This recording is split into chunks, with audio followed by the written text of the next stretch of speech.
Hi, everyone.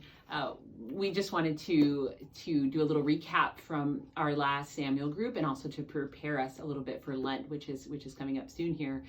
As you know, for those of you who are at our February Samuel group, the topic was celibacy, and it was a beautiful time together, and it's a great topic. But there was something that we kind of left out, and I do want to just go back and mention at least the possibilities of living a celibate life outside of the forms that you see represented by us, the priesthood and the consecrated religious life. And we did mention briefly consecrated virginity. We did talk about that, but we failed to mention, and it is a great, omission on my part, especially because St. Francis, being a brother and not a priest, we did not mention the brotherhood at all.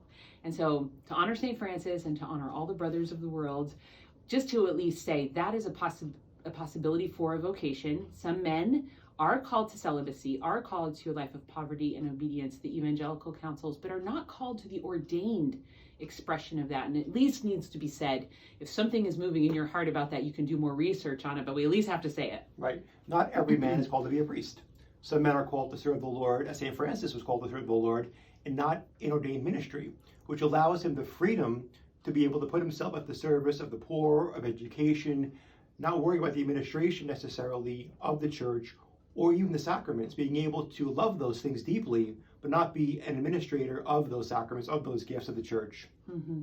Yeah, so we left that out. We wanted to say that. And then the other thing is that for laymen even, there is the possibility of living a more intentional and intense spiritual life through secular movements, such as, I'll give you an example. Some people are, as an aspect of their life, are part of something like a third order group, a Franciscan third order, Carmelite third order, where lay people yoke themselves to a religious community. They're still lay people, they're still in the world, but they go through a kind of a formation and make promises of poverty, chastity, and obedience. And so that's something we didn't really mention, but just to at least say it so that you're aware of that possibility for developing your own spirituality, something to think about later on as you go on in life. Right. It's a way of living the gifts of poverty, chastity, and obedience in the world. Putting yourself in your workplace, in your own neighborhood, but living in a way that is in honoring the church's tradition as well as being part of the world in general. Mm-hmm. So we just wanted to highlight those things. Kind of the underlining point here is that we are all called, every single human being, number one, is called to holiness, and number two is called by God. The thought just flew right out of my head. Okay. What was I thinking, Father Chris? I know. Okay. To make a gift of yourself. What were you There you going to go. Same thing. Yeah, to make a gift of yourself in love. Right. To make a gift of yourself in love. So whatever way God is calling you to do that, you want to do it, and to formalize the gift, and not just to float through life, but to formalize the gift of yourself in love at a certain stage. And a great time to renew that is the season of Lent coming up this week, starting on Ash Wednesday.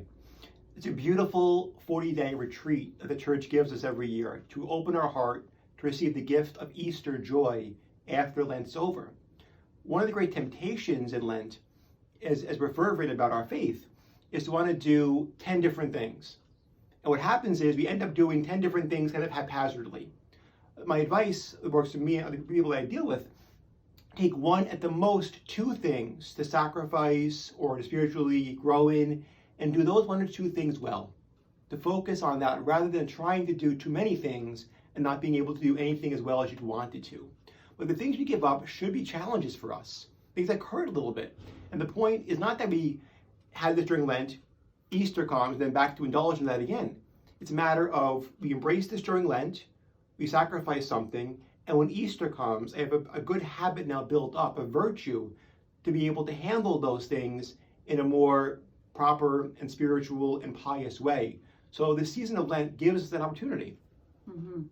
Yeah, so Lent is coming up. We just want to give you an encouragement to enter into it with your whole heart and mind and soul and strength, and to look at it as an opportunity to live more intimately with Jesus over the next 40 days, to be with him, to live his life with him, to live his journey into the desert with him, and look at it as a relationship as a journey together. And Father Chris gives great advice, just a couple of things, but to be with the Lord in it, to be with the Lord in these days, and to know that we're doing it together as a family all over the world. We're living this journey, this pilgrimage together in Lent, and as much of it as it's a penitential time, it should be a time of joy also, that deep joy from being with the one you love, walking with him in the desert, accompanying him so he's not alone during his desert experience. Lent is to be experienced, not endured. I'll try to remember that. Me too. Thanks, Father. May God bless you this day and always, the Father, and the Son, and the Holy Spirit. Amen. Amen.